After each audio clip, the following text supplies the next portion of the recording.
Video like जरूर कर लीजिए और ऐसे वीडियो लगातार फ्री में पाने के लिए चैनल को तुरंत सब्सक्राइब कर लीजिए और बेल आइकन को जरूर टैप कर लीजिए ताकि आगे भी सारे वीडियो आपको मिलते रहे। यूट्यूब में फॉलो करते हैं तो प्लीज ये वाला फ्री टेलीग्राम चैनल जरूर ज्वाइन कर लीजिएगा। सारे नोटिफिकेशन सारे अपडेट यहीं पे आते हैं, ध्यान रखिए। Hello everyone, welcome to study for civil services backup channel. मेरा नाम सुमेधा क्रेरी है और ज्योग्राफी के सेशन में हमने लास्ट सेशन में डिस्कस किया था मैंटल के बारे में।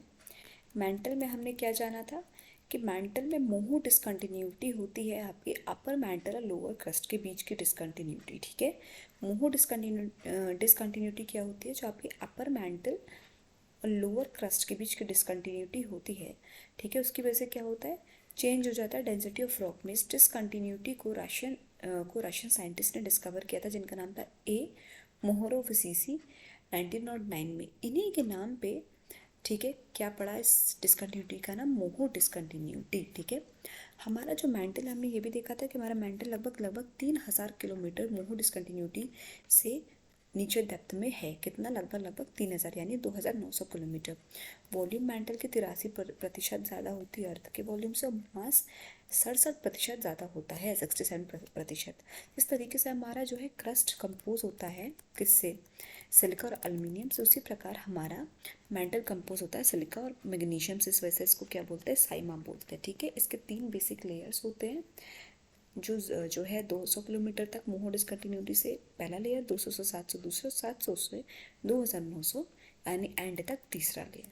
अब आज हम स्टार्ट करेंगे सेशन आपका द कोर यानी lowest part of earth crust से। ठीक है, at the lower end of the lower mantle the velocity of P waves यानी primary wave suddenly increases to 13.6 kilometres per second. अब क्या होता है? देखिए, स्टार्टिंग से हम देख रहे थे कि पहले क्रस्ट में हमारी जो पी वेव्स की प्राइमरी वेव्स की जो वेलोसिटी थी यानी स्पीड थी वो कितनी थी? 6.1 थी, 6.9 थी, फिर हुआ आपका 7 कुछ मेंटल में क्या था? 7.9 से लेके 8.1 किलोमीटर्स तक। अब क्या है आपका कोर में?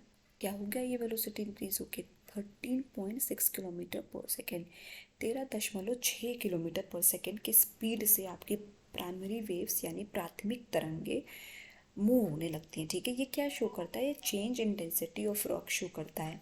ठीक है, into a type of discontinuity जिसको हम बोलते हैं Wiechert Gutenberg discontinuity. Very important term, Wiechert Gutenberg या फिर ग्यूटेनबर्ग डिसकंटिन्यूटी। ये क्या है? ये डिसकंटिन्यूटी क्या है?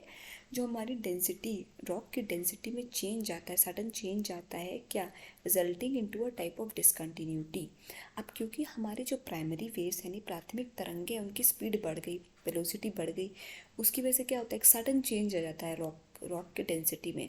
जो रॉक का किसी भी पत्थर का जो डेंसिटी होता है, डेंस होता है, उसमें क्या होता है? चेंज आता है, सडन चेंज आ जाता है, जो कि क्या होता है? एक डिसकंटिन्यूटी रिजल्ट करता है। क्या होता है? उसकी वजह से कंक्लूजन क्या निकलता है? डिसकंटिन्यूटी होती है। ठीक है, जिसको हम क्या बोलते हैं? Wiechert Gutenberg discontinuity. ठीक है, this core extends up to a depth of 6,371 kilometers from the Gartenberg discontinuity and is also divided into 2 parts. ठीक है, अब जो कोर है वो हमारा लगभग कितना डेप्थ में, कितना नीचे है? वो 6,371 किलोमीटर है गटनबर्ग डिसकंटिन्यूटी से। ठीक है, कितना नीचे है? 6,371 किलोमीटर डेप्थ है गटनबर्ग डिसकंटिन्यूटी से। ठीक है, कोर की। एंड इज ऑल्सो डिवाइडेड, 2 भागों में डिवाइडेड है। जो हमारा मेंटल एंड होता है 2900 किलोमीटर में, तो वहाँ से लेके 5150 किलोमीटर तक इसका पहला पार्ट होता है।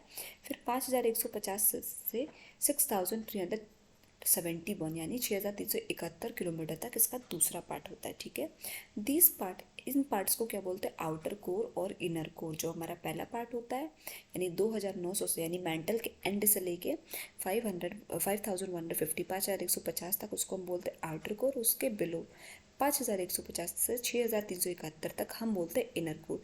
The volume of the core is nearly 16% of the earth and its mass is 32% of the total mass of the earth. अब वॉल्यूम जो है मेंटल की हमने देखी थी वो अर्थ के लगभग 83% है।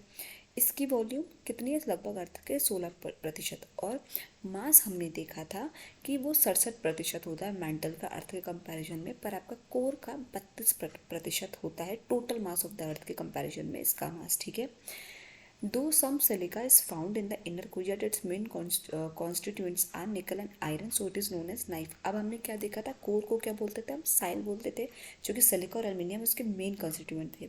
फिर मेंटल को हम क्या बोलते थे, साइमा, जो कि सिलिका और मैग्नीशियम थे। यहाँ पे सिलिका तो प्रेजेंट होता है पर उतना नहीं प्रेजेंट होता है। इसका मेन कंस्टिट्यूएंट क्या क्या होता है, निकल और एल्यूमिनियम। इस वजह से इसको क्या बोलते हैं, नाइफ बोलते हैं। क्या बोलते हैं, NIFE, नाइफ, क्योंकि यहाँ मेन तौर पे निकल और आयरन पाए जाते हैं। एल्यूमिनियम में निकल और आयरन पाए जाते हैं, इस वजह से हम इसको क्या बोलते हैं, नाइफ बोलते हैं।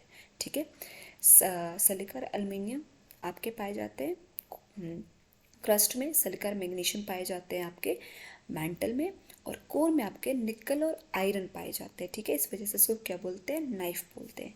At present the amount of silica is 20% of and that of iron is 80, iron and निकल इज 80%। कोर में प्रेजेंटली देखिए, पहले तो हमने डिस्कस किया सिलिका तो प्रेजेंट है पर इतना ज़्यादा नहीं प्रेजेंट है। कितना है, 20%, केवल 20% ही प्रेजेंट है, बाकी 80 के 80% यानी मेन कंस्टिट्यूएंट आपका आयरन और निकल का ही होता है। इसी वजह से इसको नाइफ बोलते हैं। ठीक है, ये था आपका पूरा डिटेल में कोर का कॉम्पोजिशन, कोर के बारे में पूरा डिस्क्रिप्शन। आई होप आपको सेशन समझ में आया होगा। कोई भी डाउट हो स्टूडेंट्स तो प्लीज़ कमेंट सेक्शन में कमेंट करके ज़रूर बताइएगा। और अभी तक अगर आपने चैनल को लाइक शेयर सब्सक्राइब नहीं किया तो प्लीज़ कीजिए, बेल बटन को प्रेस करना ना भूलिए। Thank you so much for watching.